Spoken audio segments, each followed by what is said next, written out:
Hello, welcome to Legal Advisors World. My name is TM Francis, and here we answer all your legal questions in the most simplified manner. Today, I'll be discussing with you what we call principles of sentencing. Principles of sentencing. Sentencing is what happens after someone has been convicted. You know, when someone has been convicted of a crime, the person has been declared guilty by the court and has been convicted of committing that particular crime that he has been charged with. After conviction comes sentencing. However, there are certain things that must be in the mind of a sentencing judge before he can pass a sentence, or when he's passing a sentence on someone. So what are the things that a sentencing judge considers before giving a sentence? In sentencing, there are things we call aggravating factors, and there are things we call mitigating factors. These aggravating factors and mitigating factors can affect or determine the kind of sentencing that an accused person will be given.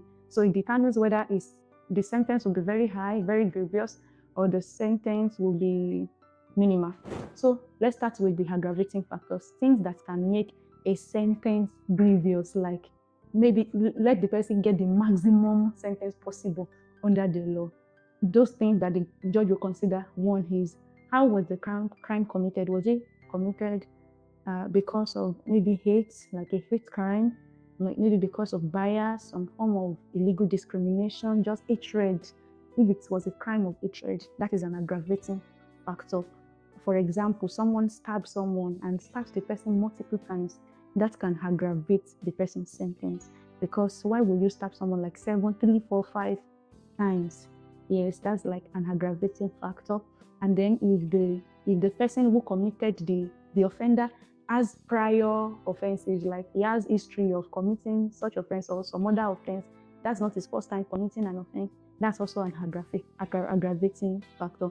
Then another aggravating factor is if the crime was premeditated. If the person had time to eat, the person, he or she really planned, the offender planned the offense, like an evil genius. Yes, that is also an aggravating factor. It can increase the person's sentence. Yes. So also, if the person is like a member of a criminal organization, maybe the crime was committed because the offender is a member of the criminal organization or as part of the act of the criminal organization.